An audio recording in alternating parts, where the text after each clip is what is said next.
अब हम लोग स्टार्ट करेंगे एक नया चैप्टर और बेहतरीन टॉपिक है। बहुत ही आसान टॉपिक है और बहुत ही इंपॉर्टेंट टॉपिक है। तो मैं इस टॉपिक के लिए मैं क्लियरली बोल सकता हूँ, from an exam perspective very important. Exam perspective से ये टॉपिक बहुत ही ज़्यादा इंपॉर्टेंट है आपका। कम से कम इसका एग्जाम में जो वेटेज होता है, कम से कम बोल रहा हूँ मैं, बेयर मिनिमम वेटेज इसका 20 मार्क्स का रहेगा एग्जाम में। ज्यादा भी हो सकता है, 30 मार्क्स भी जा सकता है, बट बेयर मिनिमम 20 मार्क्स तो रहेगा इसका वेटेज एग्जाम में। ठीक है। प्लस बहुत ही ज्यादा इजी स्टैंडर्ड है। बट इजी तो है, बट थोड़ा इसका एक पॉइंट है कि ये लेंदी स्टैंडर्ड है, थोड़ा बड़ा स्टैंडर्ड है। अब मैंने ये इसका एक ही डिमेरिट था कि ये बड़ा स्टैंडर्ड है, तो मैंने क्या किया, इस स्टैंडर्ड को टुकड़ों में बांट दिया। मैंने इस स्टैंडर्ड को टुकड़ों में बांट दिया। तो अगर आप देखोगे यहां पे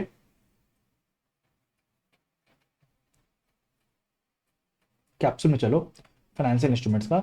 सो पार्ट वन मीनिंग, कितना पेज का पार्ट है देखो तो, 1 पेज, 2 पेज और 3 पेज का बस पार्ट, एक पार्ट 2 3 पेज का। फिर पार्ट टू में आ जाओ, 1 पेज और 2 पेज खत्म, 3 पेज का, ये भी 3 पेज का है।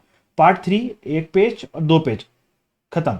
Part four 1 page, 2 page, 3 page खत्म। तो बस बेसिकली सब एक एक 2 पेज के हैं स्टैंडर्ड।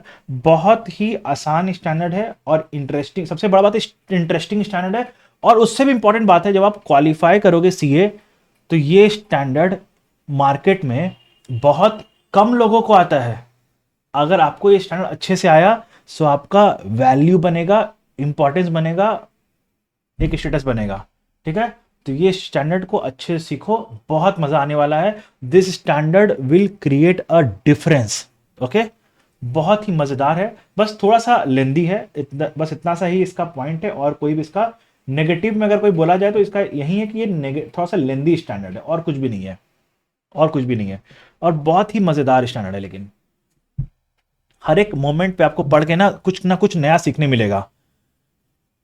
सेकेंड पॉइंट, इस स्टैंडर्ड को समझने के लिए आपको अपने थॉट प्रोसेस को थोड़ा सा ओपन रखना पड़ेगा। ओपन रखना पड़ेगा मतलब क्या बोलना चाह रहा हूं, इस स्टैंडर्ड में जब आप पढ़ोगे ना, तो आपको बहुत चीज लगेगा, अरे ये ऐसे कैसे हो सकता है। तो उस चीज के लिए ओपन रहना सीखने के लिए कि हाँ ऐसा हो सकता है। Is that clear everyone? ऐसा हो सकता है, उस चीज के लिए ओपन रहना। नाउ ये जो टॉपिक है financial instruments, this is covered by way of 3 standards. आज तक हमने जो भी टॉपिक पढ़ा, सब टॉपिक एक स्टैंडर्ड, टॉपिक एक स्टैंडर्ड। लेकिन ये इकलौता ऐसा टॉपिक है जिसका स्टैंडर्ड सेटर भी इसको एक स्टैंडर्ड में कवर नहीं कर पाया। ठीक है। तो इसके लिए हमें पढ़ना पड़ता है इंडेस 32, इंडेस 109 और इंडेस 107। तो इंडेस 32 बात करता है presentation of financial instruments, presentation of financial instruments. Okay. Ind AS 109 बात करता है recognition and measurement of financial instruments. And Ind AS 107 बात करता है disclosures of financial instruments, disclosures of financial instruments. अब अगर मैं बताऊं कि मुझे कितना टाइम किस पे डिवोट करना है, तो मैं बोलूंगा मैं अराउंड 20% टाइम इस पे डिवोट करूंगा अपना। मैं अपना टाइम अराउंड 65 नहीं, 75, 74%, 74 भी नहीं, 79%, 70, ठीक है चलो ना यार, अच्छा ऐसे करते, 75% टाइम इस पे डिवोट करूंगा और 5% टाइम इस पे डिवोट कर दूंगा। So this is what it is, this is what it is. So आप देख रहे पा रहे हो कि हमारा इंपॉर्टेंस हम लोग किस में दे रहे हैं, इसको दे रहे हैं। एंड वाई हम लोग इसको इंपॉर्टेंस दे रहे हैं, क्योंकि आज तक का इतिहास रहा है, आज तक का इतिहास रहा है, हिस्ट्री है कि स्टैंडर्ड ने, एग्जामिनिंग टीम ने क्वेश्चन जब भी पूछा है, वो इससे ही पूछा गया है। ठीक है। और अगर सिर्फ इतना ही नहीं, अब ये भी है कि आप कभी भी जब क्वालिफाई करके जब आप या फिर अपने आर्टिकलशिप के ऑफिस में भी या कहीं भी आप डिस्कस करोगे ना फाइनेंशियल इंस्ट्रूमेंट्स के बारे में, सो किसी से पूछना कि फाइनेंशियल इंस्ट्रूमेंट्स कौन सी स्टैंडर्ड में गवर्न होता है, तो सबको पता है क्या, विंडोज 109। आधे लोगों को तो ये भी नहीं पता है कि अच्छा 32 और 107 बोल के भी कोई फाइनेंशियल इंस्ट्रूमेंट्स का स्टैंडर्ड है। सो आई बिलीव आपको ये सब बातें बेसिक है और पता होना चाहिए। तो 109 is the, you can say, नहीं होता है, दिल है इस स्टैंडर्ड का, दिल है 109, ठीक है। 109 के बिना फाइनेंशियल इंस्ट्रूमेंट्स का कोई वैल्यू नहीं है, ओके। बट हाँ, पास्ट एग्जाम में क्वेश्चन नहीं आया है 32 और 107 से, डजेंट मीन कि आएगा भी नहीं। Anything can happen in the exam, ठीक है। सो हम लोग सब चीज पढ़ेंगे, डेप्थ में पढ़ेंगे, अच्छे से पढ़ेंगे, समझ समझ के पढ़ेंगे। Clear everyone?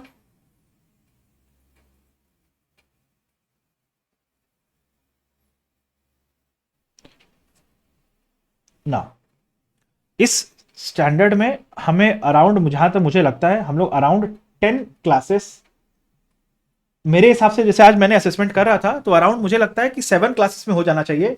अगर 7 क्लास हम लोग इज्जत से पढ़ाई करेंगे तो हो जाएगा। बट हाँ, मुझे लगता है कि ये एक्सटेंड होगा और ये जाएगा 10 क्लासेस तक। मुझे ऐसा फील होता है कि 10 क्लासेस तक जाएगा आराम से, ठीक है, क्योंकि हम लोग को प्रैक्टिस करना है ना। Practice will take time, practice will take time. इसके साथ साथ अगर आपको याद होगा तो मैं कल आपसे डिस्कस कर रहा था एक्स्ट्रा क्लासेस के लिए। सो एक्स्ट्रा क्लासेस का पॉइंट ये है कि हमारा अब से मैंने फिक्स कर दिया है 3:30 PM से 6:30 PM हम लोग क्लास करेंगे दिन में भी, ठीक है। जो हमारा नॉर्मल क्लास तो होगा वो चलेगा, ये भी चलेगा हमारा, ठीक है। तो ये चलेगा, बट हाँ ये मैं कल से स्टार्ट करूंगा, आज से नहीं, ये मेरा स्टार्ट होगा कल से। दैट विल स्टार्ट फ्रॉम कल 15 अगस्त के शुभ मुहूर्त पे हम लोग स्टार्ट कर रहे हैं।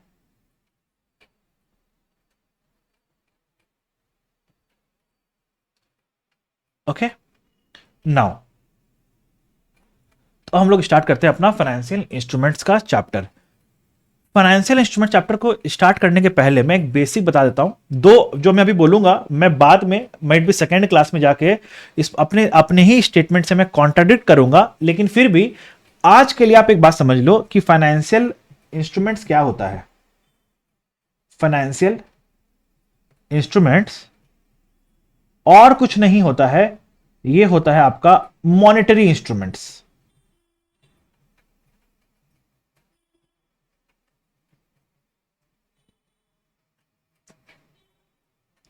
ये होता है आपका मॉनेटरी इंस्ट्रूमेंट्स, ठीक है। उसको हम लोग, कोई मॉनेटरी इंस्ट्रूमेंट होता है उसको हम लोग बोलते हैं फाइनेंशियल इंस्ट्रूमेंट्स। सिर्फ आज के लिए और कल के लिए ये बात मान लो, जब मैं आपको इस बात को फिर और डिटेल में समझाऊंगा तब अपने इस पॉइंट को मैं कॉन्ट्राडिक्ट करूंगा, आई एग्री। बट तब तक के लिए आप इस बात को एक बार मेरे बात को एक्सेप्ट कर लो कि हाँ फाइनेंशियल इंस्ट्रूमेंट्स का मतलब होता है मॉनेटरी इंस्ट्रूमेंट्स। बोलो क्लियर है क्या?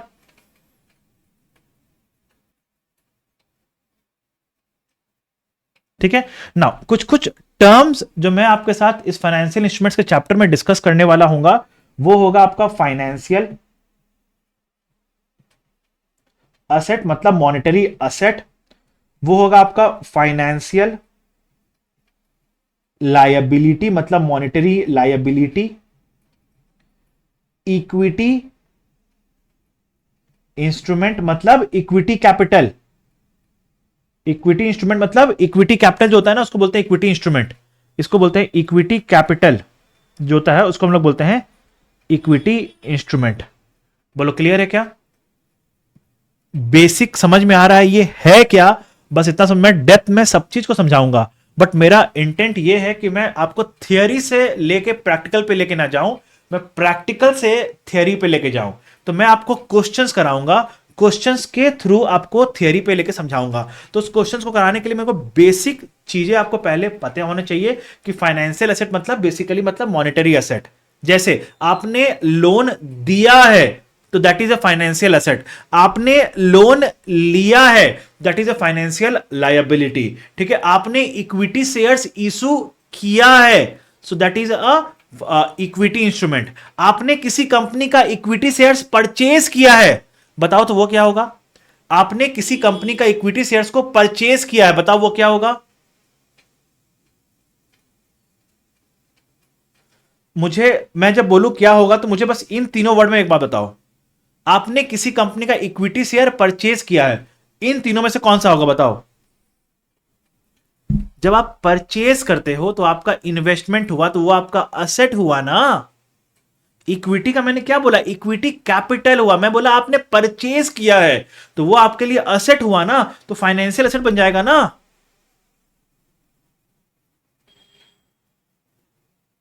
Is that clear Manisha, Ritesh, Khushboo and very good Shivani? तो आपको एक बेसिक मतलब समझ में आ रहा है? What exactly is a financial asset, what exactly is a financial liability, equity क्या होता है, एक बेसिक मतलब समझ में आ रहा है? ठीक है। अगर बेसिक समझ में नहीं आया तो एक उसका भी जुगाड़ है मेरे पास, डोंट वरी। एग्जाम्पल लिख लो, एग्जाम्पल लिख लो, और मैं इसी एग्जाम्पल जो अभी लिखा रहा हूं ना, उसी एग्जाम्पल में डील भी करूंगा मैं, ठीक है? तो आपका फाइनेंशियल सेटअप लिख लो, लोन्स गिवन। फाइनेंशियल लायबिलिटी का लिख लो, loans taken is a financial liability. ठीक है। नाउ इक्विटी इंस्ट्रूमेंट में हो गया आपका issue of equity shares, issue of equity shares, issue of equity shares. बोलो क्लियर है क्या यहां तक? क्लियर है यहां तक?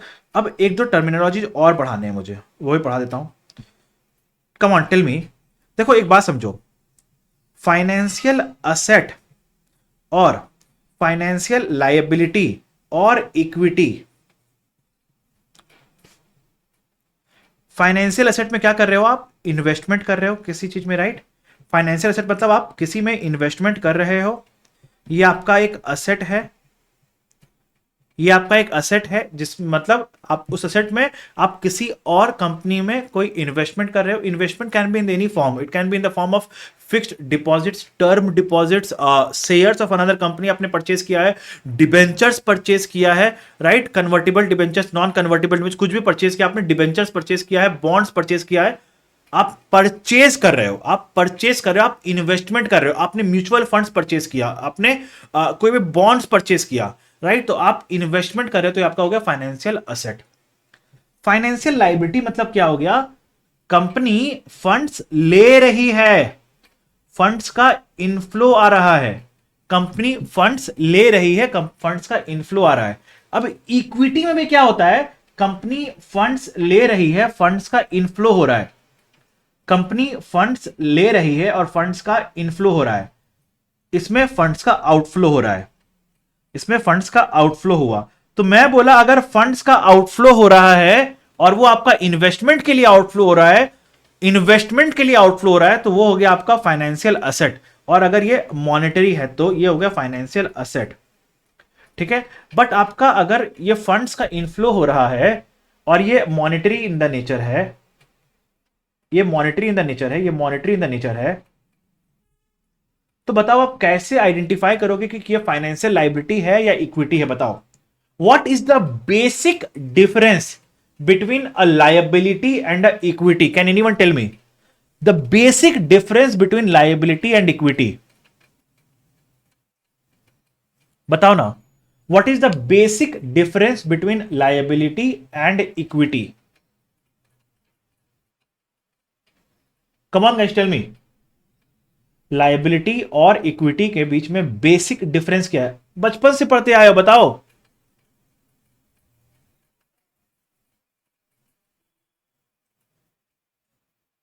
लायबिलिटी में we have to pay back, but equity में नहीं करना पड़ता। Very good, wonderful answer Manisha. So basically मैं बोल सकता हूं क्या, देखना तो, लायबिलिटी में we have a contractual obligation to pay, but equity में there is no contractual obligation to pay. Can I say this? Can I say this? Basically इसमें कोई सामने वाला पार्टी होता है जो आपको बाउंड कर सकता है पे करने के लिए। लेकिन इक्विटी में कोई भी बाउंड नहीं कर सकता है आपको पे करने के लिए। लेट सपोज एग्जांपल, मैंने रिलायंस का इक्विटी शेयर्स खरीदा है, मैंने रिलायंस का इक्विटी शेयर्स खरीदा है, क्या मैं रिलायंस को बाउंड कर सकता हूं कि नहीं मेरे को पैसा वापस करो, अपना शेयर्स ले लो, अपना शेयर्स ले लो, मेरे को पैसा वापस करो? Can I bound Reliance to do that? बताओ, can I bound Reliance to do that?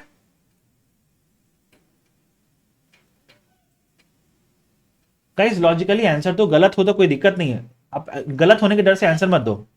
नहीं मैं नहीं कर सकता हूं, अगर मैं करने जाऊंगा तो रिलायंस क्या बोलेगा, अगर तुम्हें अपना शेयर्स बेचना है ना कोई दिक्कत नहीं है, बेच दो, ओपन अपना सेकेंडरी ओपन मार्केट है ना, ओपन मार्केट में शेयर्स बेच दो, ओपन मार्केट में शेयर्स बेच दो। मैं नहीं कर रहा हूं, बट हां अगर कंपनी बायबैक करती है तो कंपनी पैसा देती है, अदरवाइज कंपनी के पास कोई ऑब्लिगेशन, मतलब एज अ इन्वेस्टर मैं जाके कंपनी को बाउंड नहीं कर सकता हूं पैसा देने के लिए। हाँ कंपनी का मन होगा तो कंपनी देगा, लेकिन मैं जाके बाउंड नहीं कर सकता हूं कंपनी को पैसा देने के लिए। बोलो क्लियर है क्या? तो ये डिफरेंस होता है, basic difference between financial liability and equity. I believe आपको ये पार्ट समझ में आया होगा। अब मैं चल रहा हूं अपने अकाउंटिंग पे। देखो मैंने आपके लिए ना 6 एग्जाम्पल लिए, तो आज मुझे बस ये 6 एग्जाम्पल कराने हैं आपको। अगर आप ये 6 एग्जाम्पल कर लिए तो मैं गारंटी बोलता हूं, मैं गारंटी बोलता हूं कि आप ना समझ जाओगे फाइनेंशियल इंस्ट्रूमेंट के बारे में डेप्थ में, फिर आप फाइनेंशियल इंस्ट्रूमेंट को कभी भूलोगे नहीं अगर आप ये 6 एग्जाम्पल अच्छे से समझ के तो। और ऐसा नहीं कि इस 6 एग्जाम्पल में कुछ बहुत ज्यादा हाई तौबा पढ़ाने वाला हूं, नहीं, बहुत ही सिंपल एग्जाम्पल्स लिया हूं मैं, इतना सिंपल कि आप पढ़ो और बोलेगे ये तो सर ये तो क्लास 6 में करते थे हम लोग। देखो तो क्या बोल रहा है, on 1 April 2024 A limited obtained a loan from bank. बताओ पहले बताओ इसका क्लासिफिकेशन क्या होगा, फाइनेंशियल असेट, फाइनेंशियल लायबिलिटी या इक्विटी? ये क्या है, फाइनेंशियल असेट, फाइनेंशियल लायबिलिटी या इक्विटी? मुझे ये बताओ सबसे पहला।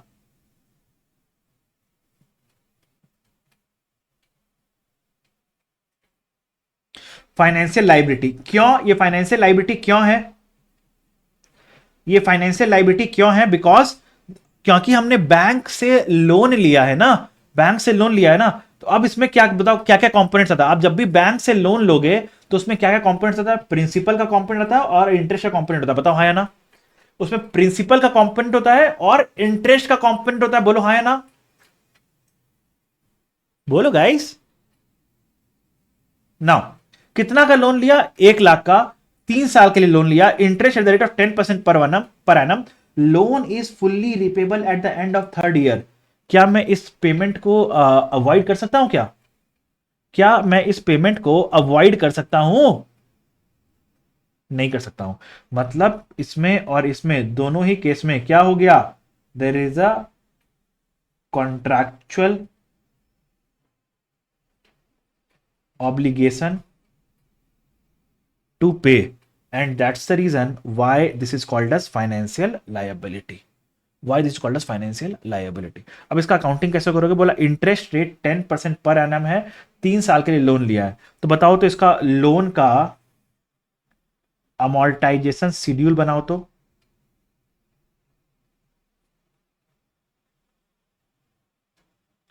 लोन का अमोर्टाइजेशन शेड्यूल बनाओ तो। Year opening financial liability. क्या करोगे बताओ? इसमें आप पहले फाइनेंस कॉस्ट चार्ज करोगे, फिर आप पेमेंट करोगे, फिर आप क्लोजिंग फाइनेंशियल लायबिलिटी पे आओगे। 3 साल का लोन है, 1 2 3, आपने लोन कितना का लिया है? 1 लाख का। फाइनेंस कॉस्ट किस रेट पे चार्ज करोगे? 10% पे, तो कितना हो गया? 10,000। पेमेंट कितना करना है? 10,000। तो क्लोजिंग कितना हो गया? अगेन 1 लाख हो गया। नाउ फिर आपका फाइनेंस ओपनिंग यही बन गया, पिछले साल क्लोजिंग, इस साल का ओपनिंग बन गया। फिर फाइनेंस कॉस्ट कितना हो गया? 10,000। आपको पे कितना करना है? 10,000। और आपका क्लोजिंग कितना बन गया? 1 लाख। नाउ फिर आपका ओपनिंग फाइनेंशियल लायबिलिटी कितना है? 1 लाख। आपको फाइनेंस कॉस्ट कितना हो गया? 10,000। आपको पे कितना करना है? 1,10,000, that is interest plus principal both, और ये हो गया नील। तो अब आप क्या करोगे इस केस में? आप बोल रहे हो जो ये फाइनेंस कॉस्ट आपने निकाला, ये जो फाइनेंस कॉस्ट निकाला आपने,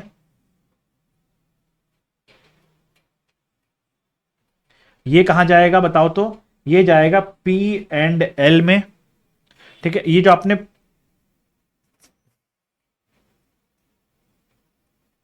पेमेंट क्या, ये कहां जाएगा, ये जाएगा कैश फ्लो में।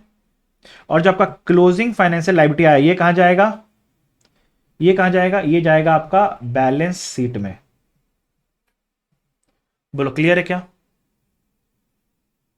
कोई दिक्कत इसमें, कोई दिक्कत इसमें? Come on guys tell me, clear है? बड़ा सिंपल है, तो ये तो बड़ा सिंपल था। एक मिनट रुक जाओ बस।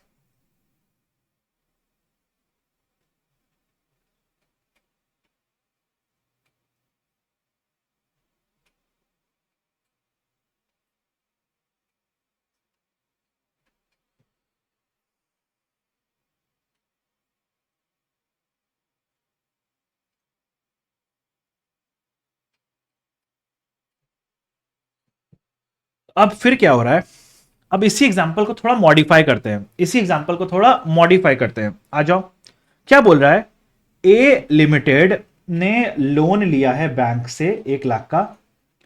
ठीक है, तो पहला बात तो ये तो हमने कंक्लूड कर दिया था पिछले एग्जांपल में कि ये फाइनेंशियल लायबिलिटी है। क्यों?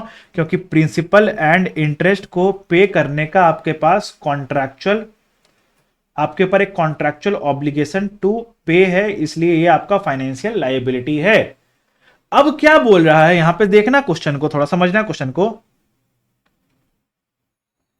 आपने यहां पे लोन लिया 1 लाख का, आपने यहां पे लोन लिया 1 लाख का। अगर आपको मालूम होगा, आप जब भी लोन लेते हो बैंक से आपको पे करना पड़ता है प्रोसेसिंग फीस, आपको पे करना पड़ता है प्रोसेसिंग फीस। बोलो हाँ है ना? तो ये आपका इनफ्लो है। अब आपको प्रोसेसिंग फीस जो पे करना पड़ा वो बताओ, वो इनफ्लो है या आउटफ्लो है?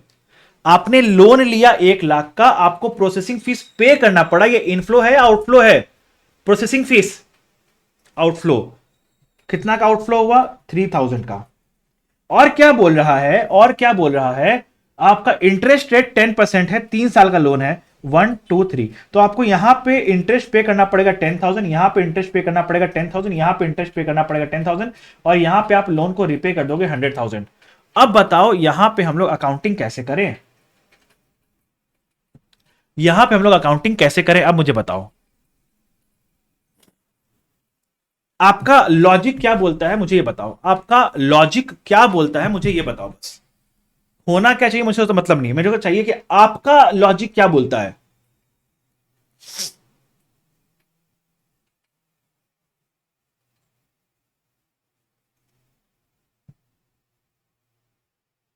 बोलो गाइस, आपका लॉजिक क्या बोलता है, क्या होना चाहिए इस केस में?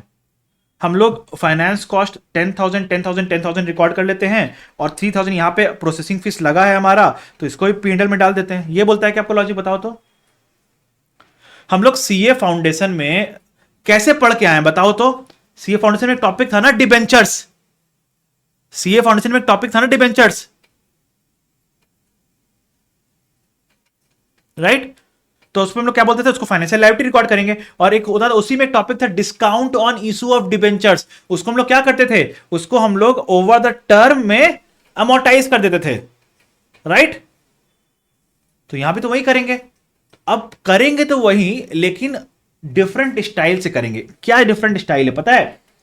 चैलेंज क्या हो रहा था पहले के जमाने में, चैलेंज क्या हो रहा था कि जब यह प्रोसेसिंग फीस लगता था या कोई भी ट्रांजैक्शन कॉस्ट लग रहा था, जब या कोई भी ट्रांजैक्शन कॉस्ट लग रहा था, तो हम लोग क्या करते थे, कोई कोई एंटिटीज उस ट्रांजैक्शन कॉस्ट को हाथों हाथ पीएनएल में डाल देती थी।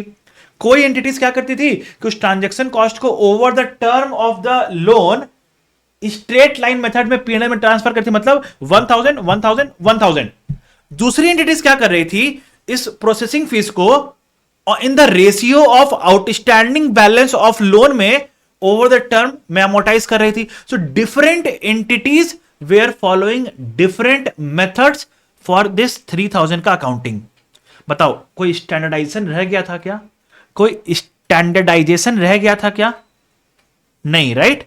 कोई भी स्टैंडर्डाइजेशन नहीं रह गया था। लेकिन स्टैंडर्ड सेटर का ये इंटेंट था कि यार अगर different companies different process follow करेगा तो वो तो कोई गलत हो जाएगा, वो तो गलत हो जाएगा, कंपैरिजन ही नहीं कर पाएंगे हम लोग दो कंपनी का पीएनएल को कंपेयर ही नहीं कर पाएंगे, क्योंकि कोई एंटिटी कब कब एक्सपेंस रिकॉर्ड कर रहा है इसको, दूसरा एंटिटी किसी और दिन इसको एक्सपेंस रिकॉर्ड कर रहा है। सो देर इज नो कंपेरेबिलिटी। सो बोला उस चीज को हम लोग को मिटिगेट करने के लिए हम लोग क्या किया, एक स्टैंडर्ड प्रोसेस बनाया। हमने एक स्टैंडर्ड प्रोसेस बनाया। अब प्रोसेस क्या बोला, बोला बताओ तो आपको नेट लोन कितना मिला, आपको नेट लोन कितना मिला है, आपको नेट अमाउंट का लोन कितना आपको मिला। तो बोला 97,000। तो बोला आपका फाइनेंशियल लायबिलिटी 97,000 का है। आपका फाइनेंशियल लायबिलिटी 1 लाख का नहीं, आपका लायबिलिटी 97,000 का है, क्योंकि this is what you have received, this is what you have received, 97,000 is what you have received. Now this is what is your net inflow.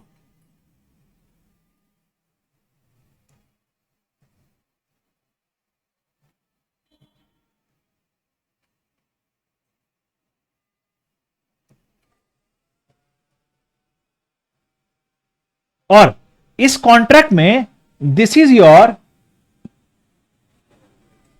Net outflow. बोला इन दोनों के बीच में एक रेट निकाल लो, इन दोनों के बीच में एक रेट निकाल लो, जिसको बोलते हैं हम लोग इफेक्टिव इंटरेस्ट रेट, जिसको हम लोग बोलते हैं इफेक्टिव इंटरेस्ट रेट। अब मुझे एक बात बताना, सिंपल सिंपल एक बात बताना, अगर ये ट्रांजैक्शन कॉस्ट, ये प्रोसेसिंग फीस नहीं होता तो ये अमाउंट कितना होता, 1 लाख। ये अमाउंट कितना होता, 1 लाख। बोलो हाँ या ना। अगर ये प्रोसेसिंग फीस नहीं होता तो ये अमाउंट कितना होता, 1 लाख। बोलो हाँ या ना, बोलो गाइस। और अगर ये 1 लाख होता तो, और ये 10 10 10 के होता, तो बताओ इफेक्टिव इंटरेस्ट रेट कितना होता, बिना कैलकुलेट के बताओ क्या होता, बिना कैलकुलेट के बताओ क्या होता, 10%। मतलब क्या हो रहा है, क्योंकि आपके पास यहां पे ट्रांजैक्शन कॉस्ट है, क्योंकि यहां पे आपके पास प्रोसेसिंग फीस है, तो इसलिए आपका यहां पे इफेक्टिव इंटरेस्ट रेट 10% नहीं होके कुछ और होगा, राइट। 10% नहीं होके कुछ और होता। मतलब what is the meaning of effective interest rate. So effective interest rate is the coupon rate of interest, is the coupon rate of interest as adjusted for processing fees या फिर any other transaction costs, any other transaction costs, right. तो बताओ effective interest rate क्या होगा। आपको question में effective interest rate दिया हुआ होगा, बट मैं आपको कैलकुलेट करना भी सिखाऊंगा, मैं आपको कैलकुलेट करना भी सिखाऊंगा। चलो कैसे कैलकुलेट करते हैं वो सीखो, पहले कैसे कैलकुलेट करते हैं इफेक्टिव इंटरेस्ट रेट वो सीखो। सो उसमें आपको क्या बोल रहा है यहां पे, अच्छा ठीक है, एक अनुमान बताओ, एक एस्टिमेट बनाओ, ये इफेक्टिव इंटरेस्ट रेट 10% से ज्यादा होगा या कम होगा, मुझे ये बता दो बस। ज्यादा होगा या कम होगा, लॉजिकली सोच के बताना। क्यों ज्यादा होगा, लॉजिक क्या है उसके पीछे, ज्यादा के पीछे लॉजिक क्या है। क्योंकि सर ये 3,000 भी तो हमारा कॉस्ट है। अगर आप बोल रहे हो सिर्फ 10 10 10 को कॉस्ट लेना है तो मेरा 10% आया। अब मेरा कॉस्ट क्या होगा, 10 10 10 प्लस 3, तो मेरा कॉस्ट ज्यादा है, मेरा कॉस्ट ज्यादा हुआ तो मेरा इफेक्टिव इंटरेस्ट रेट भी तो ज्यादा आएगा ना। अब मेरा इफेक्टिव इंटरेस्ट रेट भी तो ज्यादा आएगा, तो it will be more than 10। तो लेट्स अज्यूम इंटरेस्ट रेट, हम लोग इफेक्टिव इंटरेस्ट रेट को हम लोग अज्यूम करते हैं 12%। तो बताओ what is the present value, what is the present value year 1, year 2, year 3। Cash flow कितना है, 10K और 110K। तो present value at the rate of 12% कितना होगा बताओ तो, present value at the rate of 12% कितना होगा बताओ तो।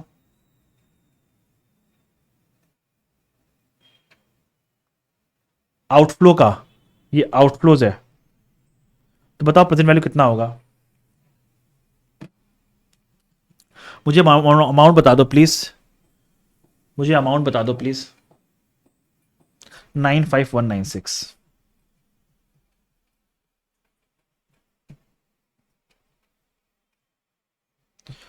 बट हमें चाहिए कितना, 97,000। मतलब हमें और ज्यादा चाहिए। अगर ज्यादा चाहिए तो हम लोग रेट को कम कर देते हैं, ज्यादा चाहिए तो रेट को कम करते हैं। आ जाओ, अगर हम लोग इफेक्टिव इंटरेस्ट रेट को मानते हैं कि 11%, तो कितना आता है बताओ तो। Year cash flow present value at the rate of 11%, 1 2 3, cash flow 10K 10K 110K, बताओ कितना आएगा प्रेजेंट वैल्यू? 97556।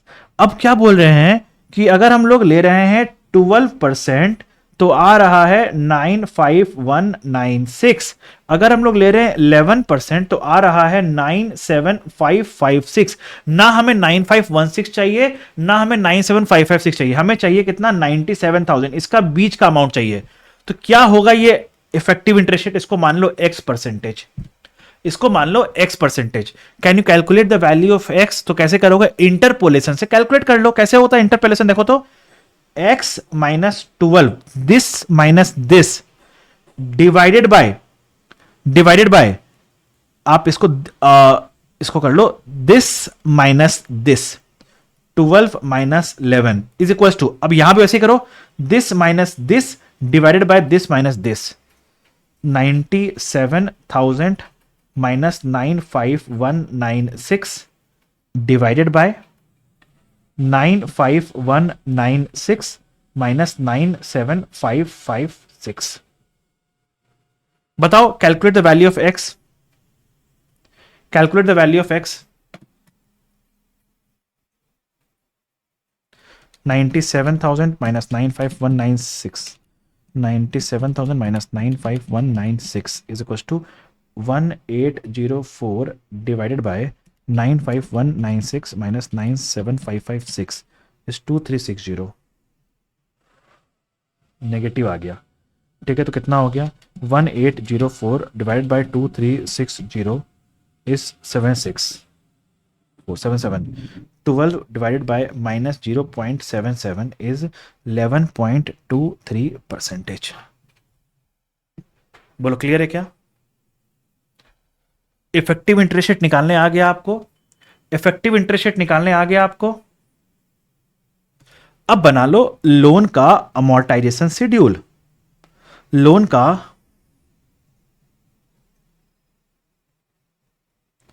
अमोर्टाइजेशन का schedule.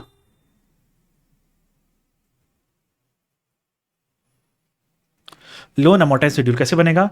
Year, opening financial liability, finance costs, contractual payments, आप पे कितना कर रहे हो, और क्लोजिंग फाइनेंशियल लायबिलिटी कितना है आपका। चलो सबसे पहले मुझे बताओ, ये ईयर 1 2 3 आपने पे कितना किया है? 10,000 और 1,10,000। Is that clear everyone? आपने पे तो इतना ही किया है, बोलो क्लियर है क्या? नाउ आपका ओपनिंग फाइनेंशियल लायबिलिटी कितना था बताओ तो? What is your opening financial liability? 1 lakh, right? आपका ओपनिंग फाइनेंशियल लायबिलिटी 1 लाख होगा, राइट? बोलो guys. 97,000, very good very good. ये 1 लाख नहीं होगा, ये होगा कितना? 97,000। फाइनेंस कॉस्ट हमारा होगा at the rate of 10%, that is 9,700। बोलो राइट? नहीं, ये होगा एट द रेट ऑफ 11.23%। तो कितना हो गया? 97,000 मल्टीप्लाइड बाय 0.1123, दैट इज 10893। पे तो इतना ही करोगे, वो तो चेंज नहीं हो सकता। पेमेंट तो इतना ही होगा, बोलो हाँ है ना? पेमेंट आपका आउटफ्लो तो इतना ही हुआ। बताओ क्लोजिंग फाइनेंशियल लायबिलिटी कितना हुआ? 97,000 plus 10893 minus 10,000 is equal to 97893, right? यहां पे क्या हो जाएगा? 97893 into 0.1123 is equal to 10994 minus 10,000 is 97893 plus 10994 minus 10,000 is 9887, 9887 into 0.1123 is 11105 11105 plus 98887 is -8 rounding off you can ignore, okay, या फिर इसको ऐसे लिख दो ना, नील राउंड ऑफ। बोलो ऐसे कर सकते हैं क्या ना? एक काम करो ना जरा सा, मुझे इसको कैलकुलेट किए बिना can you tell me the total of finance cost? Calculate किए बिना, ऐड किए बिना, can you tell me the total of finance cost? तीनों को ऐड किए बिना बताओ फाइनेंस कॉस्ट कितना होगा आपका? ऐड किए बिना बताओ फाइनेंस कॉस्ट कितना होगा आपका? इस चार्ट को देखो और बताओ फाइनेंस कॉस्ट कितना होगा आपका?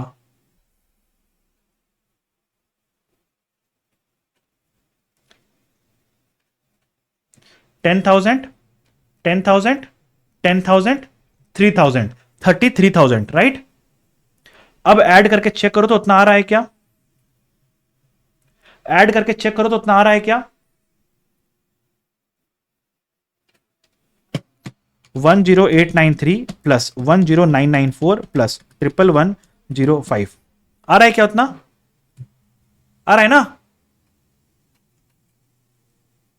राइट? सो बेसिकली क्या हो रहा है, हम लोग यहां पे जो पेमेंट किए इंटरेस्ट का पे किए वो आया, प्लस जो हमने ट्रांजैक्शन कॉस्ट को पे किया वो आया। बट ये एक स्टैंडर्डाइज्ड मेथड हो गया, जो हर एंटिटी को यही मेथड फॉलो करना है।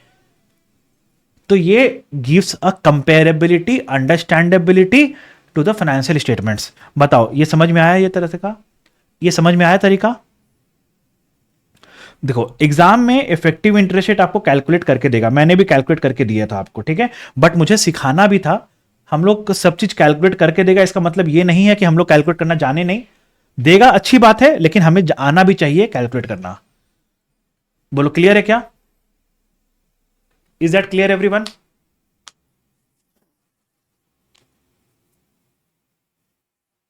Very good. तो अब इसमें क्या करेंगे हम लोग, ये वाला जो फाइनेंस कॉस्ट है, ये वाला जो फाइनेंस कॉस्ट आया, इसको हम लोग क्या करेंगे,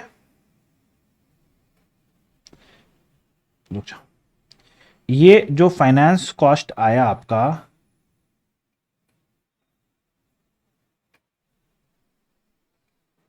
इसको हम लोग कहां रिकॉर्ड करेंगे? पी एंड एल में रिकॉर्ड करेंगे।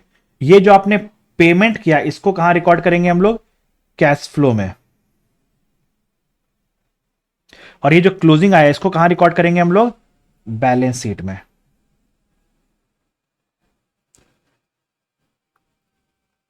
33,000 कैसे क्रॉस वेरीफाई करना है? ओके, आप देखो ना, आपका ये लोन लेने पे कॉस्ट कितना लगा, देखो यही लोन है ना शिवानी, देखो आपका इस लोन लेने पे कितना कॉस्ट लगा है, आपको कॉस्ट कितना लगा, देखो समझो बात को। ये वाला इनफ्लो हुआ, ये वाला आउटफ्लो हुआ, राइट? अपार्ट फ्रॉम दैट सारा तो मेरा कॉस्ट है ना, तो ये भी मेरा कॉस्ट, ये भी मेरा कॉस्ट, ये भी मेरा कॉस्ट, ये भी मेरा कॉस्ट, सबको ऐड करो कितना आ रहा है बताओ? ऐड करो तो कितना आ रहा है?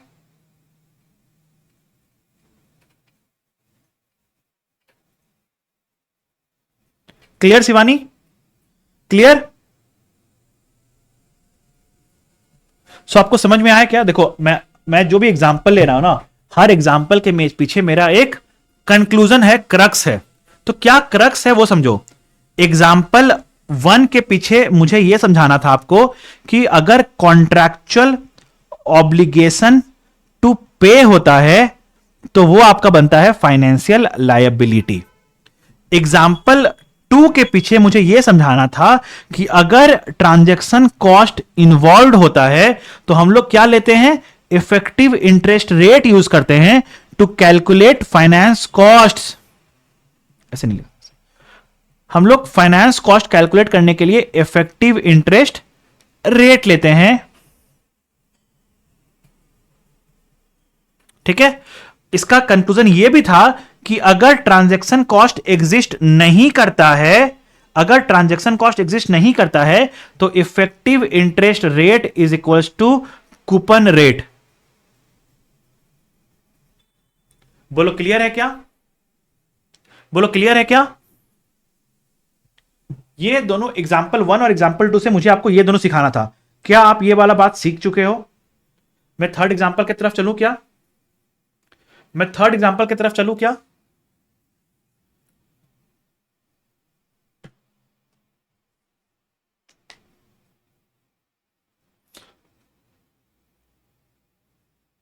चलो, अब मैं चल रहा हूं थर्ड एग्जांपल की तरफ, या थर्ड एग्जांपल के पहले, अच्छा ठीक है, चलो थर्ड एग्जांपल की तरफ चलता हूं। हाँ, थर्ड एग्जांपल की तरफ चल रहा हूं। क्वेश्चन पढ़ो, इसमें क्वेश्चन पढ़ो कि इस क्वेश्चन में कुछ नया लिया है मैंने, कुछ नया चीज, कुछ नया सिखाना चाहता हूं इस एग्जांपल के जरिए। मैं बोला ना, ये 6 एग्जांपल कर लोगे ना, फाइनेंशियल इंस्ट्रूमेंट्स का बेस स्ट्रांग हो जाएगा आपका।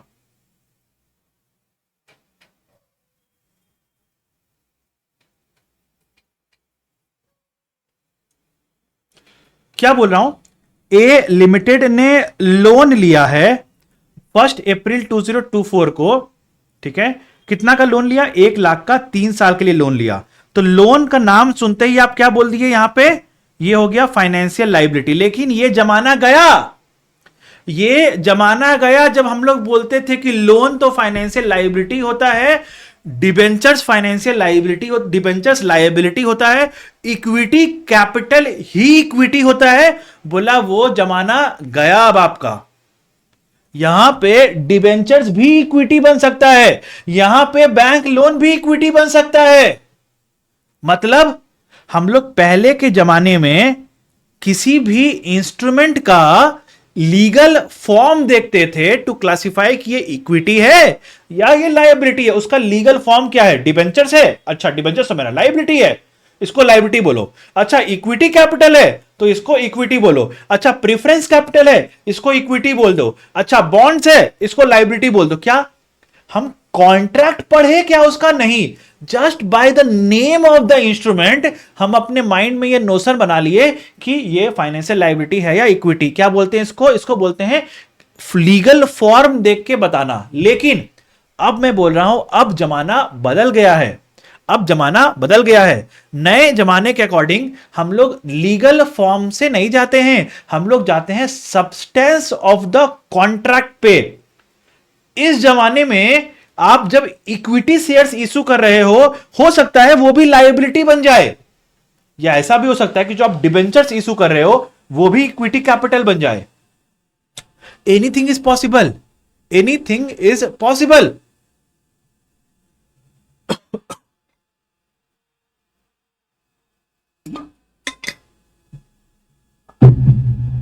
अब इस जमाने में क्या करते हैं हम लोग, पढ़ो। A Limited obtained a loan from bank of rupees 1 lakh for a period of 3 years at an interest rate of 6% per annum. The loan is compulsorily convertible to 1000 equity shares at the end of third year. Market rate of similar instruments without conversion rights is 10% per annum. Suggest accounting treatment for all 3 years. समझो बात को। यहां पे क्या हुआ है? Again यहां पे है प्रिंसिपल, इंटरेस्ट, कन्वर्जन राइट्स, 3 चीजें। चलो मैं इसको ऐसे लिखता हूं। जो ए लिमिटेड है जिसने लोन लिया है, ए लिमिटेड के पास 3 राइट्स है। बोलो हाँ या ना? ए लिमिटेड के पास 3 राइट है, बताओ। राइट, एक प्रिंसिपल का, एक इंटरेस्ट का, एक कन्वर्जन राइट्स। नाउ प्रिंसिपल का बताओ, क्या बोल रहा है? आपने लोन लिया था 1 लाख का, और वो क्या बोल रहा है? Loan is compulsorily convertible to 1000 equity shares. ये एक काम करो ना, यहां पे equity shares of A limited लिख दो, ऑफ ए लिमिटेड लिख दो, बस इतना सा ऐड कर दो ना उसमें, ठीक है? तो बताओ, प्रिंसिपल को हम लोग को रीपे करना है क्या in cash? Is there any contractual obligation to pay cash? Is there any contractual obligation to pay cash?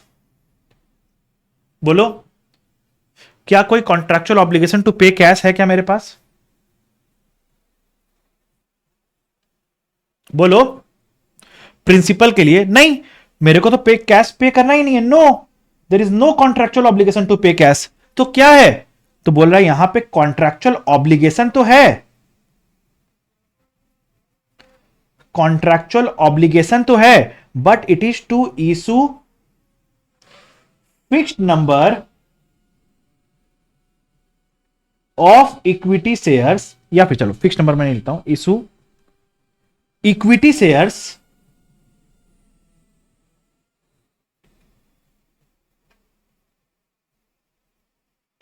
Of own company. अब एक बात बताओ, don't you think it is like share warrants, जहां पे हमने पैसा अभी ले लिया है बट बोल रहे हैं 3 साल बाद इक्विटी शेयर देंगे? बताओ तो, don't you think it is like a share warrant, जहां पे पैसा हमने अभी ले लिया इन्वेस्टर से बट लेकिन उसको बोल रहे हैं कि तुम्हें इक्विटी शेयर 3 साल के बाद देंगे? बोलो हाँ या ना, बोलो गाइस।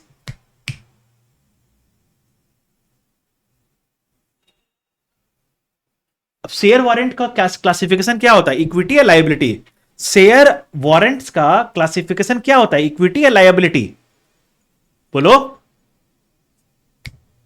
बोलो गाइस।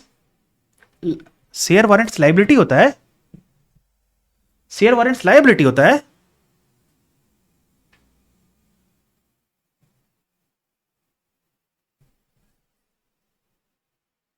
शेयर वारंट्स लायबिलिटी होता है आपका?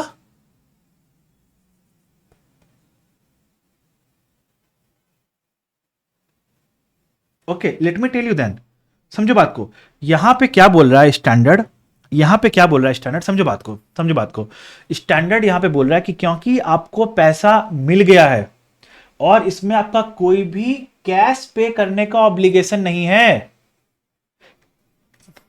कन्वर्ट होगा ये कंफर्म नहीं है ना शिवानी, उसके लिए देखो मैंने क्या लिखा है यहां पे, आई थिंक आपने ये टर्म पढ़ा नहीं, कंपल्सरली कन्वर्टिबल, ये कंपल्सरली कन्वर्टिबल है, मतलब होगा ये कंफर्म है, तो इट इज कॉन्ट्रैक्चुअल ऑब्लिगेशन है कि आपको इक्विटी शेयर्स इशू करना पड़ेगा अपने कंपनी का। तो यहां पे आपका क्योंकि आपका ऑब्लिगेशन है कि आपको इक्विटी शेयर्स इशू करना पड़ेगा, so hence it will be classified as equity, it will be classified as equity. Now interest में आओ, तो इंटरेस्ट में क्या आपका कॉन्ट्रैक्चुअल ऑब्लिगेशन टू पे है क्या? इंटरेस्ट में क्या आपका कॉन्ट्रैक्चुअल ऑब्लिगेशन टू पे है क्या? बताओ, इंटरेस्ट में क्या आपका कॉन्ट्रैक्चुअल ऑब्लिगेशन टू पे है? देखो क्या लिखा हुआ है, interest at the rate of 6% per annum. जी हां इसमें है, तो ये मेरा यस, तो ये मेरा बन गया क्या, फाइनेंशियल लायबिलिटी, ये हो गया मेरा क्या, financial liability. Conversion rights, what is the meaning of conversion right? Right to convert loan to equity, loan to equity, तो ये बन गया आपका, सॉरी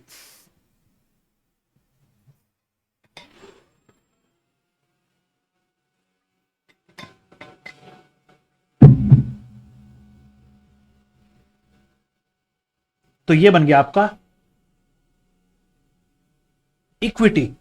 चैलेंज क्या आ गया, अरे एक ही इंस्ट्रूमेंट में कुछ इक्विटी है और कुछ लायबिलिटी है, ऐसा कैसे हो सकता है? ये या तो ये इंस्ट्रूमेंट लायबिलिटी हो सकता है या तो यह इंस्ट्रूमेंट इक्विटी हो सकता है, ऐसा कैसे हो सकता है कि ये इक्विटी भी है लायबिलिटी भी है? कैसे करें इसका काउंटिंग बताओ? सो इन दैट केस कैसे करें इसका काउंटिंग? मनीषा बोल रही है सर लेकिन ऑब्लिगेशन है ना, इक्विटी शेयर्स देने पड़ेंगे। एग्जैक्टली ऑब्लिगेशन है, लेकिन ऑब्लिगेशन किस चीज का है कि आपको इक्विटी देना पड़ेगा। लायबिलिटी का मतलब क्या होता है, obligation to pay cash, obligation to pay cash. अगर आपका ऑब्लिगेशन टू पे कैश है तो उसको लायबिलिटी बोलते हैं, अगर आपका ऑब्लिगेशन टू पे इक्विटी शेयर्स है तो उसको क्या बोलते हैं, इक्विटी बोलेंगे ना।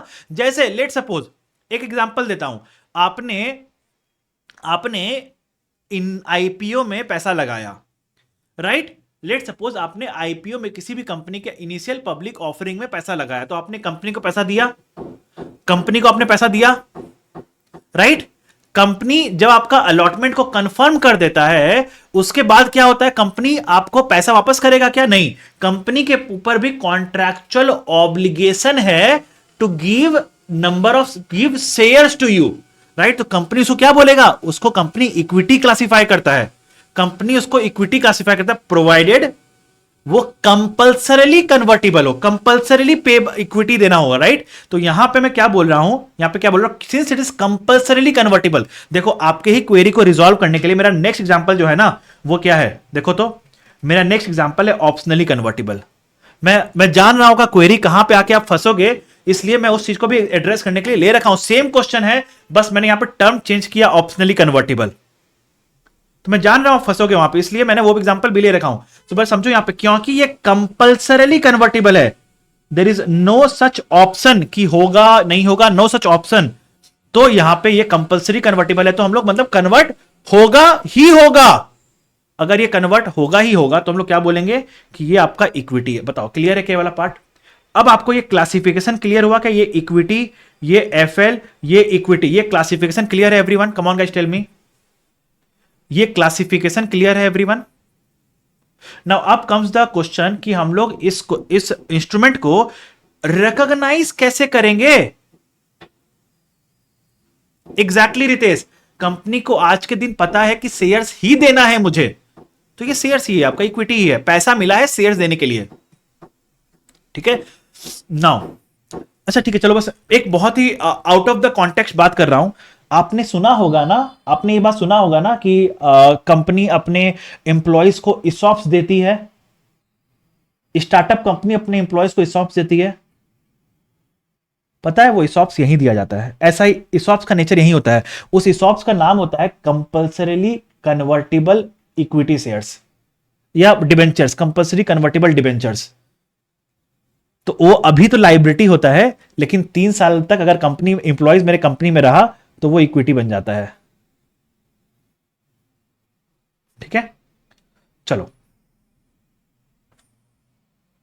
आई बिलीव ये वाला क्लासिफिकेशन आपको क्लियर हो गया, ठीक है। अब मैं क्या बोल रहा हूं इसमें, समझो बात को। पॉइंट इज कि हमने ये तो समझ लिया, आइडेंटिफाई तो कर लिया कि ये प्रिंसिपल, ये इक्विटी है या फाइनेंशियल लायबिलिटी, बट क्वेश्चन है कि फाइनेंशियल स्टेटमेंट्स में रिकॉग्नाइज कैसे करें। अब बताओ इन तीनों में से कौन सा ऐसा है जो अनअवॉइडेबल है, कौन सा ऐसा है जो अनअवॉइडेबल है। इन तीनों में से ऐसा कौन सा है जो अनअवॉइडेबल? इंटरेस्ट, ये बाबू साहब जो है, ये जो बाबू साहब है, ये अनअवॉइडेबल है। तो अब इसका अकाउंटिंग कैसे करेंगे, समझो बात को। तो बोला कैलकुलेट द फाइनेंशियल लायबिलिटी, जो इंटरेस्ट है इसका, इसके पर्टेनिंग फाइनेंशियल लायबिलिटी कितना है। बता दो आप इंटरेस्ट पे कैसे कर रहे हो, आप इंटरेस्ट पे कर रहे हो 6% पर एनम से। लेकिन एक बात बताना, अगर आप मार्केट से प्योर फाइनेंशियल लायबिलिटी लेते तो आपका इंटरेस्ट रेट कितना पड़ता बताओ तो, आपका इंटरेस्ट रेट कितना पड़ता बताओ तो? 10%। मतलब हम लोग इस कॉन्ट्रैक्ट में ईयर आउटफ्लो कितना कर रहे हैं, कैश का आउटफ्लो कितना कर रहे हैं, ईयर 1 2 3। रितेश यहां पे माइट भी कुछ नहीं है, यहां पे सब चीज सर्टेन है, ठीक है। आउटफ्लो कितना कर रहे हैं, हमने लिया है लोन 1 लाख का और 6%, मतलब 6,000 यहां पे आउटफ्लो कर रहे हैं, 6,000 यहां पे आउटफ्लो कर रहे हैं, 6,000 1,06,000 यहां पे आउटफ्लो कर रहे हैं, राइट। बोलो हाँ या ना, कम ऑन गैस्टेल में, हाँ या ना।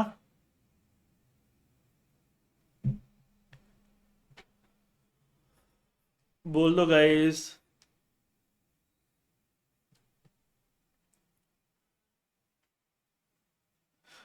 बेवकूफ, नालायक, और भी कोई टर्म है तो बताओ तो। बुद्धू, यहां पे देखो मैंने क्या बोला, प्रिंसिपल तो पे करना ही नहीं है ना हमें कैश में, तो यहां पे 1,06,000 क्यों आएगा, यहां पे 1,06,000 क्यों आएगा, यहां पे आएगा सिर्फ 1,06,000। वेरी गुड शिवानी, एक शिवानी ही है इस क्लास में जो समझदार है। प्रेजेंट वैल्यू, अब क्या बोल रहे हैं कि यहां पे आउटफ्लो मेरा इतना हो रहा है, आउटफ्लो मेरा इतना हो रहा है। अब क्या बोल रहा है, अगर मैं प्योर फाइनेंशियल लायबिलिटी लोन लेता तो मेरे को इंटरेस्ट पे करना पड़ता 10% के हिसाब से, तो मैं प्रेजेंट वैल्यू निकालता 10% हिसाब से। लेकिन क्योंकि इस कंपोनेंट में, एक बात बताओ ना, ये इंटरेस्ट रेट सस्ता क्यों किया गया, बताओ, ये इंटरेस्ट रेट सस्ता क्यों किया गया, क्योंकि इक्विटी का कन्वर्जन का एडिशनल राइट दिया गया है। इक्विटी कन्वर्जन का एडिशनल राइट दिया गया है, इसीलिए इंटरेस्ट को सस्ता किया गया है। बोलो क्लियर है क्या ये पॉइंट? बोलो गाइस। चलो मैं थोड़ा सा हल्का सा और डेप्थ पे लेके जाता हूं आपको। ये है मुकेश अंबानी।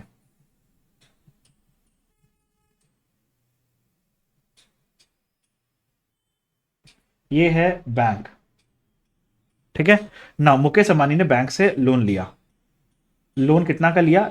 1 लाख का लिया है। ठीक है, मुकेश अंबानी को लोन के लिए इंटरेस्ट पे करना पड़ता 10% पर एनम। लेकिन मुकेश भाई अंबानी तो बड़े स्मार्ट हैं। बोलो हाँ है ना, मुकेश अंबानी तो बड़े स्मार्ट हैं। राइट, मुकेश भाई अंबानी बोले यार 10% तो ब्याज मेरे को नहीं देना है, 10% का ब्याज तो मैं नहीं दूंगा चाहे कुछ भी हो जाए। तो मुकेश अंबानी गए अगेन, ये कॉन्ट्रैक्ट आइडियली होता बैंक और मुकेश अंबानी के बीच में, आइडियली ये कॉन्ट्रैक्ट होना चाहिए था। लेकिन क्योंकि मुकेश अंबानी बड़े स्मार्ट हैं तो उन्होंने क्या किया, बैंक वाले के बैंक मैनेजर को फोन किया। अब फोन लगा के क्या बात हो रहा है वो समझना जरा सा। ये है मुकेश अंबानी फिर से, और ये है बैंक। ठीक है, तो मुकेश अंबानी ने अगेन यहां पे लोन तो लिया है 1 लाख का, ये तो सॉर्टेड है। बोला इसमें देखो, अब मुकेश अंबानी का लोन है तो 1 लाख करोड़ का लोन कर दो। अब फिजिबल लगेगा, 1 लाख का लोन थोड़े लेगा मुकेश अंबानी, अच्छा नहीं लगेगा ना लेता हुआ 1 लाख का लोन। नाउ अब इसको इंटरेस्ट पे करना है, तो मुकेश भाई अंबानी ने बैंक वाले को कॉल किया, बैंक मैनेजर कॉल किया। तो बोला तो मैनेजर सर कितना इंटरेस्ट लगेगा इस लोन का? तो बैंक मैनेजर बोला सर 10% लगेगा।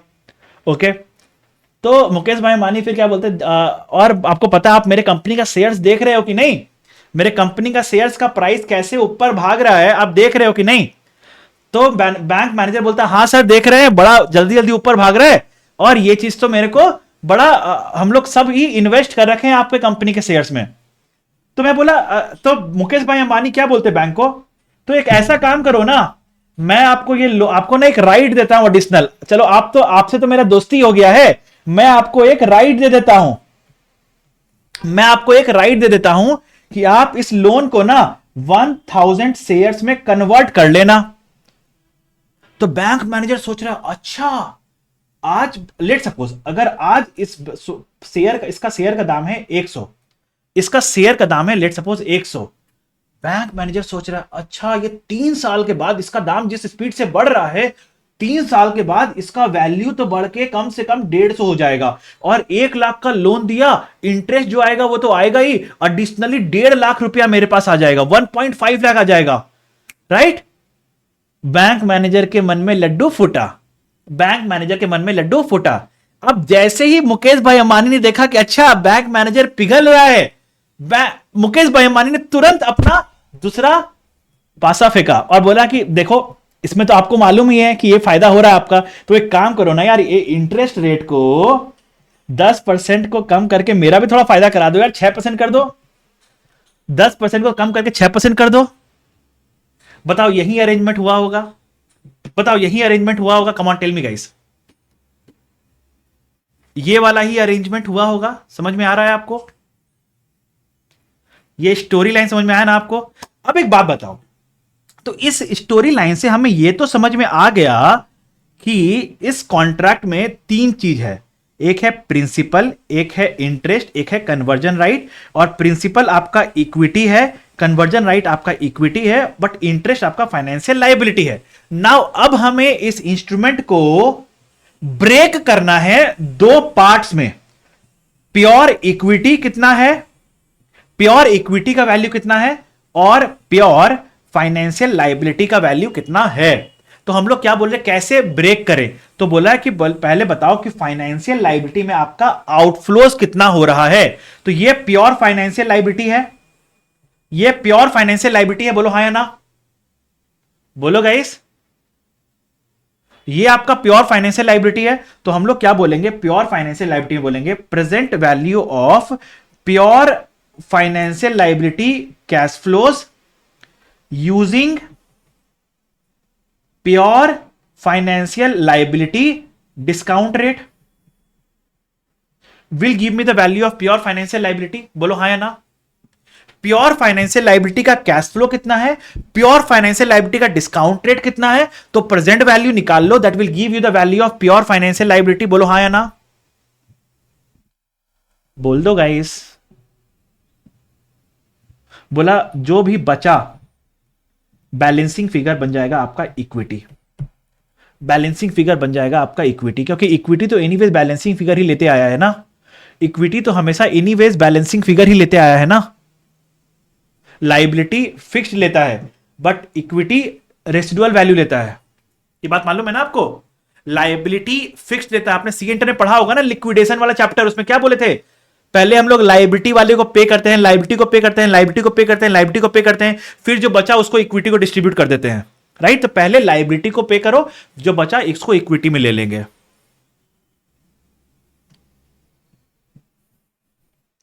तो अब यहां पे बताओ what is the value of pure financial liability. तो हम लोग प्रेजेंट वैल्यू किस रेट से निकाले बताओ, प्रेजेंट वैल्यू ऑफ इंटरेस्ट हम लोग किस रेट से निकाले, 6% से या 10% से। 10% क्या है बताओ, देखो तो क्वेश्चन पढ़ो तो 10% क्या है, market rate of interest of similar instruments without conversion right is 10% per annum. बताओ हम लोग इसको इंटरेस्ट प्रेजेंट वैल्यू किस रेट से निकाले, 10% से या 6% से, बोलो।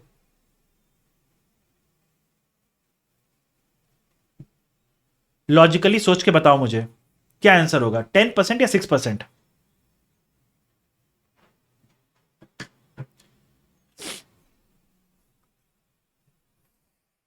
बोलो।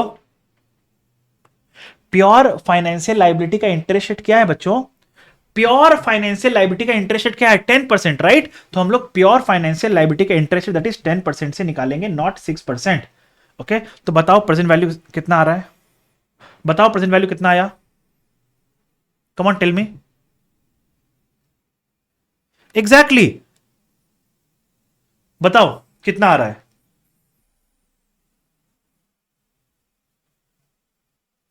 14921। तो ये हो गया आपका वैल्यू ऑफ फाइनेंशियल लाइबिलिटी, ये हो गया आपका वैल्यू ऑफ फाइनेंशियल लाइबिलिटी। तो अब आगे इक्विटी कैसे निकालोगे, आ जाओ। तो आप बोल रहे हो वैल्यू ऑफ इंस्ट्रूमेंट कितना है बताओ, तो आज के दिन वैल्यू ऑफ इंस्ट्रूमेंट कितना है बताओ, तो आज के दिन वैल्यू ऑफ इंस्ट्रूमेंट कितना है, 1 lakh, minus what is the value of financial liability component, it is 14921. So what is the value of equity component, what is the value of equity component, that is 1 lakh minus 14921, that is 85079, 85079। तो इसका कैसे accounting होगा समझो ना, 3 साल का था, 123। तो यहां पे आप बोले हो कि फाइनेंशियल लाइबिलिटी है आपका 14921 और आपका इक्विटी है 85079। अब आपको तो ये बात मालूम है कि इक्विटी हमेशा कांस्टेंट रहता है, इक्विटी चेंज नहीं होता है, इक्विटी हमेशा कांस्टेंट रहता है, इक्विटी चेंज नहीं होता है।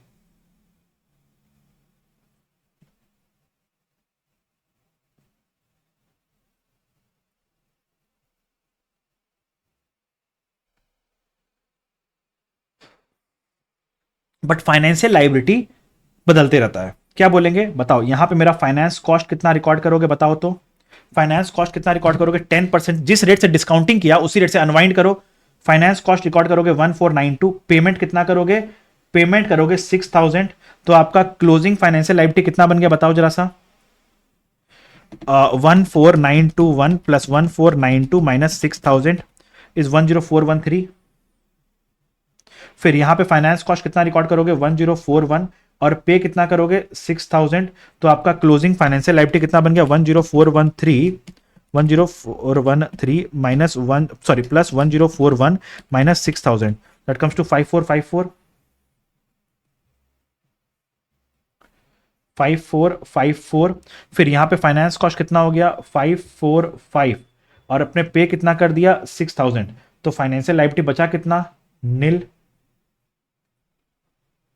बोलो हाँ या ना, is that clear everyone? Now equity का यहां पे अकाउंटिंग कैसे होगा? तो इक्विटी का अकाउंटिंग क्या करोगे आप? यहां पे आप बोलोगे equity account debit, equity account debit 85079 to equity capital, to equity capital कितना? आपको 1000 शेयर देना था ना, और इसका अज्यूमिंग फेस वैल्यू 10 पर शेयर है फेस वैल्यू, तो कितना हो गया बताओ तो?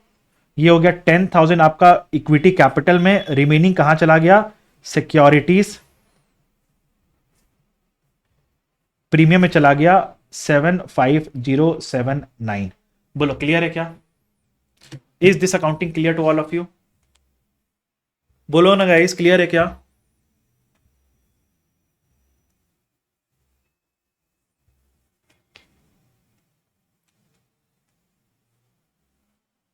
तो अब इस एग्जाम्पल, जो मैंने एग्जाम्पल नंबर 3 लिया, उसका मैंने क्या समझाया आपको?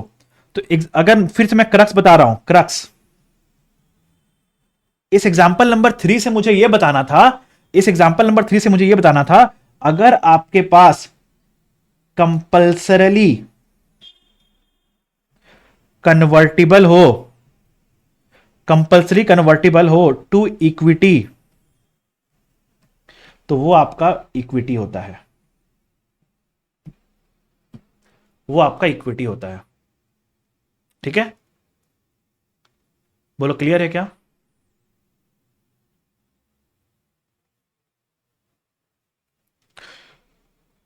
4, 5, 6 पढ़ाने में मुझे समय लग जाएगा, तो मैं इसको एक बार आज यहां पे रोक रहा हूं, मैं आगे नहीं जा रहा हूं। ठीक है, बट आप प्लीज, आपसे एक रिक्वेस्ट होगा, आपसे एक रिक्वेस्ट होगा मेरा यहां पे, कि आप जब एग्जाम्पल नंबर नेक्स्ट क्लास में कल सुबह आओगे ना, तो प्लीज एग्जाम्पल नंबर 1, 2, 3 को क्लास के जस्ट पहले एक बार रिवाइज कर लेना। ठीक है, अभी एक बार, अभी जैसे क्लास खत्म होगा ना, एक बार बस घुमा लेना, मैं अभी तुरंत शेयर कर दूंगा इसको, अभी तुरंत एक बार घुमा लेना, it will just take 10 minutes time. ठीक है, और उसके बाद कल क्लास के आने के पहले एक बार प्लीज रिवाइज करके आना गाइस, तो मेरे लिए चीजें बहुत आसान हो जाएगी, आपको समझ में, आपको कनेक्टिविटी बहुत अच्छे से बैठेगा। Clear everyone? क्योंकि मुझे 4, 5, 6 में अभी ले सकता हूं, but it will take me around 1 hour, मुझे सब चीज को बेस पे लेके जाना है आपको, मैं बहुत, इससे एग्जाम में भी क्वेश्चन, जो मैं एग्जाम्पल ले रहा हूं ना, you can see direct question in the exam also, you can see direct question in the exam. ये जो मैं एग्जाम्पल, ये जो एग्जाम्पल लिया हूं ना, ये एग्जाम क्वेश्चन है, मैं ये बोल सकता हूं कि ये एग्जाम क्वेश्चन भी है, और ये इससे आपका ना, मैं 6 एग्जाम्पल से सारा आपका बेस जो बनेगा ना, that will be unmatchable, unbeatable base बनेगा आपका, ये मैं गारंटी के दे के बोल सकता हूं। सो प्लीज आप लोग एक बार सब चीज को कल रिवाइज करके आना, and then definitely we will start it. Okay, चलो, that's all for day guys, thank you, bye bye.